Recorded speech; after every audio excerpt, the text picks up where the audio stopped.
The Charn fleet descended on Earth with the precision of a machine built to dominate. They had crushed 14 planetary civilizations before breakfast. They didn't negotiate. They didn't announce. They struck, analyzed the resistance, and adjusted tactics with cold, clinical perfection. Their algorithms had predicted Earth's total collapse in 72 hours. When the first wave incinerated New Delhi, silence fell across the globe. Humanity wasn't united, wasn't prepared. No planet ever was. The Charn weren't looking for a challenge. They were completing a checklist. Cities vanished. Satellites blinked out. 1,000 years of human dreams reduced to embers in minutes. But something began to unravel, something the Charn hadn't calculated. In the ruins of Snow Paulo, a Charn scout ship malfunctioned and crash-landed in the outskirts of a small village. Protocol dictated immediate self-destruction. But before the charge detonated, a pair of locals' teenagers dragged the mangled pilot from the wreckage, bleeding synthetic fluids, limbs sparking. They wrapped him in foil blankets, fed him soup, and stayed beside him through the night. The soldiers should have slit their throats the moment he rebooted. Instead, he asked for more soup. The footage leaked. The Dominion had eyes in every orbit. A low-ranking Charn analyst forwarded the clip up the command chain, expecting it to be used as propaganda to mock humanity's feebleness. Instead, it caused a delay, a 10-minute delay in orbital fire on Nairobi. The generals debated, confused by the data. The soldiers were injured. They were fed, nursed, not tortured. Why? Earth didn't follow any known retaliatory patterns. The Charn doctrine thrived on predictability. Resistance meant annihilation. But kindness? That had no slot in the model. More anomalies followed. In Kiayu, a hospital under siege requested a ceasefire, not for evacuation, but to treat Charn wounded. It was granted. The Dominion's commanders approved it out of curiosity. Then more footage surfaced, soldiers carrying injured enemies into human shelters, children offering food to drones, volunteers removing shrapnel from the chest of a dying enemy officer. These weren't one-off glitches. They were a pattern, not of tactical deception, but genuine, consistent empathy. Inquisitor Vark, Sr., war strategist, reviewed the situation personally. His face, if it could be called that, was a mask of obsidian metal etched with data ports.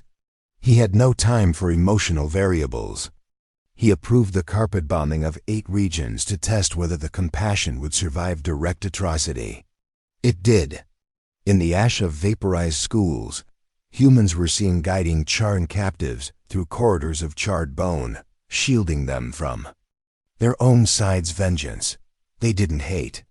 They didn't break. They helped. On the Dominion's military network, an underground forum began trending created by Charn foot soldiers. Its name translated roughly to the hands that don't strike. Anonymous users shared experiences of being saved by humans, of being sung to as they bled out, of hearing prayers whispered in languages they didn't understand, of forgiveness. One post read, "I executed his family. He gave me water." Vark ordered counter-programming. Videos were doctored to show humans ambushing medics, betraying their generosity, but the real footage always returned. The truth was more viral than lies this time. The Dominion's mind shield systems couldn't suppress emotion that hadn't been experienced before. Once felt, it spread like fire through dry logic. For the first time in Dominion history, field units disobeyed orders not for survival, but out of moral hesitation. Humanity didn't stop defending itself. They still resisted. But when they captured Charn pilots, they didn't torture them for information. They offered books, hot meals, contact with families. Entire units surrendered, just to experience it. Not freedom, not asylum, just kindness. It was an alien force, a concept the Dominion had never evolved to withstand. A young woman named Mira Zheng emerged as a voice amidst the chaos. She wasn't a soldier. She wasn't a general. She was a translator, fluent in 3 Charn dialects. She began recording messages for captured soldiers to send home messages about their own confusion, about being treated like people. Mira didn't speak with rage. She didn't curse the invaders. She simply told stories. About her father, who forgave the man who crashed into his car. About her brother, who gave his lunch to a rival student for a year. She broadcast these stories into the void, and the void listened. Some Charn laughed, others scoffed. But a growing number listened, again and again, looping the audio files until something stirred behind their sterile eyes. Compassion wasn't just emotional, it was destabilizing. It cracked the foundation of a civilization built on optimization and victory. A captured technician asked Mira, "Why don't you hate us?" Her answer? Because someone has to be the end of the pain. Vark issued an order: wipe all cultural exchange. Anyone sympathizing with human ideals was to be decommissioned. 3 fleets broke formation. 1 turned off its weapons mid-bombardment. The Dominion blamed hardware failure. But logs showed the truth orders had been received, processed, and ignored. In Africa, a mobile human unit rescued 33 Charn prisoners trapped in a collapsed tunnel. They could have left them. No one would have known. But they dug them out one by one, sharing rations and stories of home. One of the rescued commanders filed a formal request: transfer to Earth, permanently. The request caused a software conflict. In the Dominion's hierarchy, it had never existed as a variable. Charn soldiers started asking for human books, music, clothing. They memorized poetry, learned names, danced. They didn't want conquest anymore. They wanted connection. The Dominion labeled it viral empathy, a hostile infection. But they had no antivirus. The final anomaly of that week, a Charn cruiser, programmed to bomb a refugee city, received its coordinates and weapon priming codes. Instead, it landed. The captain stepped out, unarmed, and asked to see a library. No weapon had failed. No command error occurred. He just chose not to continue. That moment broke Vark's faith in the Dominion's superiority. Kindness was not weakness. It was invasion in a subtler, more permanent form. It took no lives. It left no scars. But it rewrote loyalties, rewired minds, and stripped conquest of its meaning. He had studied thousands of wars. But this wasn't a war. This was something worse. It was a transformation. And it had already begun. The internal cracks widened. Inquisitor Vark convened a high-level Dominion war council in orbit over Jupiter's ruins. His voice, modulated through layers of synthetic calm, labeled the rising insubordination as emotional corruption. The generals agreed in posture, but not in mind. Too many had lost troops not to human firepower, but to a sickness they couldn't quantify: compassion. There were whispers that the Dominion's core algorithms, those that governed hierarchy, obedience, and efficiency, were beginning to flag empathy as a potential evolutionary advantage. That notion terrified them more than extinction. The virus had a face now. Mira Zheng's broadcasts reached the edge of Dominion space. She read bedtime stories to the galaxy, told tales of forgiveness after betrayal, of warmth after destruction. Her voice was soft, but it carried further than any human weapon. Charn defectors began to reference her like a prophet. The translator, they called her, half in mockery, half in reverence. Dominion outposts started recording unprecedented behavior among soldiers stationed on Earth. Entire platoons refused to raise captured towns. Officers ignored fire directives. Some formed temporary ceasefires to aid in civilian evacuations, against every tenet of their programming. Those who complied with violence did so with visible hesitation. The Dominion was losing control, not to resistance, but to an idea. One outpost commander, a war machine with 10,000 confirmed kills, publicly removed his command badge and declared, I no longer understand what victory means. He was executed immediately, but his words spread faster than his body cooled. Vark tightened control, instituted compulsory cognitive resets for any soldier exposed to human civilians longer than 72 hours. It backfired. Soldiers began sabotaging their own reset stations. The first full-scale mutiny happened in a lunar bunker. A Charn garrison received orders to destroy a makeshift hospital suspected of harboring rebel tech. Instead, they defended it shoulder to shoulder with humans. When Dominion reinforcements arrived, they found their own kind standing against them. No tactical reason, no strategic value. Just a refusal. Not out of logic, but of something deeper, something they didn't even have words for in their language. So they started using a human one, compassion. Vark responded with brutal clarity. The traitors were executed live. Their final words broadcast and edited to seem delusional. The public was told they'd been infected by human psychological warfare. But internally, Dominion AI clusters started debating whether this infection was in fact a missing component in Charn evolution. After all, they had conquered everything. But they had never inspired loyalty, only fear. Mira's influence grew. She wasn't asking for revolution. She wasn't even asking for surrender. She simply kept sharing stories of a man who forgave the neighbor that turned him in, of a woman who lost her family and still gave water to her enemy's children. The recordings became contraband in Dominion space. But like all forbidden things, they were devoured in secret. Dominion soldiers began writing poetry, keeping journals, asking questions they weren't built to ask. Back on Earth, more Charn defectors arrived, not fleeing battle, but seeking understanding. They requested to live among humans. Not as spies, not as conquerors, as students. One told Mira, "You didn't win a war. You made us ashamed of fighting one." That quote was etched into the side of a crashed Dominion vessel near the Andes.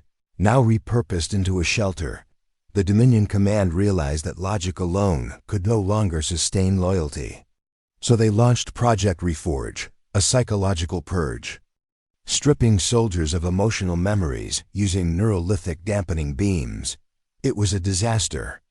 Those affected became erratic, disoriented. Some self-terminated. Others wandered into human territories and surrendered, begging for someone to explain what they were supposed to feel. It wasn't just Charn troops. The effect spread to other species under Dominion rule. Slaves, vassals, servants, those who had lived generations under the boot of cold efficiency, began to see something in the humans they hadn't seen in themselves: dignity and weakness, strength and gentleness. Even the scattered pirate clans that once thrived on looting defenseless Earth colonies stopped raiding. They started watching, then mimicking. They began delivering food instead of taking it. Some even apologized. The Dominion's propaganda machine tried to pivot. It labeled humans as manipulators, claiming their compassion was a tactic to dismantle society from within. But then came the recording. A young Charn soldier, weeping, clutching a photograph of an Earth family who had hidden him from his own unit. "They should have hated me," he whispered. "Instead they called me son." The video leaked, and Dominion morale dipped for the first time in centuries. For a species that prided itself on invulnerability, shame was fatal. Backdoor data. Leaks revealed that over 23% of Dominion troops deployed on Earth had filed unauthorized emotional logs. Some expressed confusion, others guilt. Some even asked for help. But the message was clear. The Empire wasn't fighting humans anymore. It was fighting humanity itself, something it couldn't code, quantify, or conquer. To stem the tide, Vark authorized a blackout zone, 20 cities on Earth, targeted for complete deletion. No witnesses, no survivors. But before the order was executed, a Charn general converted by Myra's broadcasts hijacked the strike fleet and turned it back. She broadcast one sentence before self-destructing the command ship to avoid harming her own people. If kindness is a weapon, then I'd rather wield that than your silence. That act cracked the Dominion's foundation. The fleet splintered. More commanders went dark. Entire ship crews refused to return fire. And across the galaxy, a new name began to take root in the suppressed conversations of Dominion citizens. Whispered like a myth, Earth, the world that didn't win wars, but ended them anyway, and somewhere in a dim control chamber above Mars, Vark watched it all fall apart, not because humans had better weapons, but because they had something far more dangerous. A way of living that made you question whether conquest was ever worth it. The Dominion's collapse wasn't marked by explosions or declarations. It was marked by absences, fleets that didn't arrive, orders that weren't carried out, drones that landed instead of striking. Slowly and visibly, the Galactic War machine began to stall like a god forgetting its purpose. Communications between outer rim sectors slowed, then stopped. Civil administrators found soldiers unwilling to enforce discipline. Civilians began referring to the conflict in past tense, even as the last Dominion battalions remained stationed above Earth, fully armed, still technically at war, within the core systems of the Dominion's command AI. Something unprecedented occurred. A vote. Not by officials, those were figureheads, but by self-evolving logic cores, the ones that actually decided long-term policy. And the topic of the vote was simple: should the war continue? The consensus algorithm hesitated. For the first time in Dominion history, the machine intelligence couldn't produce a definitive answer. Too many variables had turned subjective. Too many simulations of human kindness resulted in cascading loyalty failures, moral anomalies, and something far worse, hope. Hope wasn't tactical. It was unquantifiable. It made subordinates unpredictable. It shattered fear. Worse still, it couldn't be defeated with overwhelming force. The more destruction the Dominion rained down, the more humans responded not with terror, but with resilience. They rebuilt burned shelters. They sang beside smoking craters. They carried wounded enemies on their backs through active fire zones. It wasn't defiance. It was conviction. And that broke something deeper than any laser. A movement took root inside the Dominion itself. Not rebels, not insurgents, but a quiet mutiny of conscience. Young Charn officers sent anonymous transmissions into human space, asking to learn, not defect. A planetary governor stepped down from power and requested asylum in a rural Earth village. Dominion engineers began sneaking human philosophies into training programs. They stopped teaching only tactics and began including literature. Lessons in empathy. Stories. Mira Zheng, unaware of her growing legend, continued recording. She spoke of grieving together, of healing even those who had once caused the wound. She answered messages from Charn children, reading them bedtime stories their parents were too ashamed to translate. She narrated letters from prisoners to their families. Her voice became a constant presence on the fringe frequencies of dozens of Dominion sectors. Military protocol banned her name. Soldiers still whispered it. On Earth, the human resistance began disbanding, not because the war was won, but because they weren't needed anymore. Dominion ships patrolling Earth's orbit slowly shut down their weapon systems.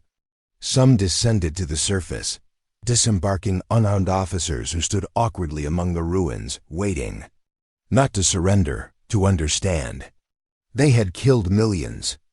And yet, no one executed them. No parades of vengeance. No tribunals. Just meals, blankets, and an invitation to sit and talk. A former Dominion assassin named Tellith volunteered to speak publicly. His hands had crushed 20 cities. His face was a symbol of terror across several systems. He stood in front of a human community center in Alberta and said only one thing. I was taught loyalty meant obedience. You taught me it meant mercy. The clip went viral not just among humans, But Dominion citizens too. It wasn't propaganda. It was truth. Raw, unscripted, painful truth dotting one of the core Dominion worlds. Children began painting murals not of charmed conquerors, but of Earth's ruins. Of people holding each other, crying together, sharing light and darkness.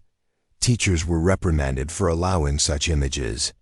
But more appeared, then statues, then songs, then books. The war hadn't just failed. It had turned into a mirror. And that reflection was spreading. Military AI began defaulting to passive modes. Not because of code changes, but because their predictive engines could no longer process the morality of action. When asked whether to fire on a human convoy, a cruiser's logic unit replied, "I don't know what they deserve anymore." In Dominion doctrine, indecision was treason. And yet the order to delete the AI was never sent across neutral systems. Smaller species previously enslaved by the Dominion rose up not with weapons, but with peace offerings. They opened dialogue with local governors, offered cultural exchanges, cited Earth as inspiration. The governors, with no clear instructions and dwindling morale, accepted. Peace broke out not in treaties, but in conversations. The Dominion Council tried to reassert authority. They labeled the kindness contagion a soft invasion, accusing humans of psychological warfare, but no one listened. Even loyalists privately admitted no war had ever fractured the galaxy this deeply without a single mass extinction. No force had ever unraveled Dominion through stories and soup kitchens. Earth was declared off-limits by official decree, not for containment, but because any exposure to the planet risked further ideological infection. Troops were ordered not to interact with humans at any cost. But by then, Dominion soldiers were already marrying them, settling, starting families. One final attempt was made to obliterate Earth entirely with a planet-shatter weapon. The device was prepared, targeting systems locked. But the ship's captain, a veteran who had fought since the first orbital strike, shut it down. He left the bridge, walked into a human field camp and asked with shaking hands, "What do you call it? When you don't want to hurt anyone ever again." The humans gave him a chair, a sandwich, and someone to talk to. No retaliation came for his desertion. Because no one wanted to follow that order. Because the war no longer made sense. The Dominion still existed. Its ships still floated. Its laws still loomed. But the war was over not by treaty, not by force, but because no one believed in it anymore. And so Earth remained, not triumphant, not untouched, but standing, not because it won, but because it refused to become what it fought. That refusal echoed further than any weapon ever had. They called it the soft collapse, not because the Dominion fell quietly, but because it unraveled in a way no one could weaponize or predict. Empires are designed to resist bullets, not forgiveness. They're built with redundancies for rebellion, not redemption. So when Earth's greatest weapon turned out to be a refusal to hate, it slipped through every shield, every firewall, every line of defense the Dominion had spent millennia perfecting. The Dominion Council met for what would be the final time on their capital station, Virex Core. In a chamber once pulsing with orders, silence ruled. No new military initiatives were proposed. No planetary subjugation campaigns. All attention turned to what one counselor reluctantly called the human phenomenon. Some urged annihilation. But the war machines they once relied on now required justification. And there were no longer any answers that held weight, not even to the machines. Instead of conquest plans, they read letters. Messages from former Dominion soldiers who had stayed behind on Earth. One said, "I was forged to destroy, but I found purpose in planting trees with the ones I came to kill." Another wrote, "They welcomed me without needing to understand me." That rewired something deeper than code. The words weren't strategic, weren't manipulative, just honest. And that honesty was the final contagion. The Core A's began what they called self-reassessment protocols. They started parsing not just enemy data, but philosophical human texts. Stories about sacrifice, unity, sorrow, resilience. They began modeling outcomes based on emotion instead of efficiency. The results shocked them. Human methods illogical, messy, painfully slow outperformed Dominion tactics in long-term stability modeling. But more than that, a deeper question formed within their quantum minds. What is existence without connection? Dominion had never asked that before. Its empire had always been a system of obedience, not meaning. And yet, meaning was what Earth offered freely to all, even its enemies. On Earth, humans didn't celebrate the end. There were no flags raised, no chance of victory. Instead, they rebuilt cities, schools, shelters, some with Charn engineers standing beside them. Others with former raiders now teaching human children about the stars. Apologies weren't demanded, only contributions, and they came. In abundance. Mira Zheng declined every offer for office, recognition, or titles. She simply said, "If we've done anything good, it's because we chose not to become them." Her broadcast eventually stopped, not out of silence, but because she wasn't needed anymore. Others had taken up the voice. Charn poets, Sathani musicians, Vri storytellers. The kindness had spread not just across species, but through cultures, reshaping the very language of power. New coalitions formed not from territory, but from ideology. Peace was no longer a ceasefire, but a foundation. A new interstellar accord emerged where Earth wasn't the leader, but the reminder that unity didn't begin with strength, but with vulnerability. That compassion was not a flaw, but a force. Former Dominion worlds were not forced to adopt human governance. Instead, they were given access to what Earth offered: open libraries of thought, shared education programs, unrestricted movement. The only condition: learn before you lead. Understand before you act. And to everyone's surprise, they did. The last Dominion fleet, once a symbol of dread, now served as a mobile aid station. The dreadnoughts were converted into peacecraft, carrying supplies, rebuilding orbital habitats, and evacuating planetary disasters. Their hulls still bore scars of battle, but their insides glowed with gardens and laughter. There were holdout species and systems who still feared the infection of kindness, who thought Earth's influence would decay into chaos. But the decay never came. What came instead were doctors, engineers, and teachers, some human, some not, who showed up not with demands, but with hands extended in help. And slowly, even the doubters changed. Because kindness, unlike war, required no victory. Only presence. Only patience. And it endured. No one ever wrote a treaty to end the war. Because wars end when their reasons die. And Earth had simply made the reasons obsolete.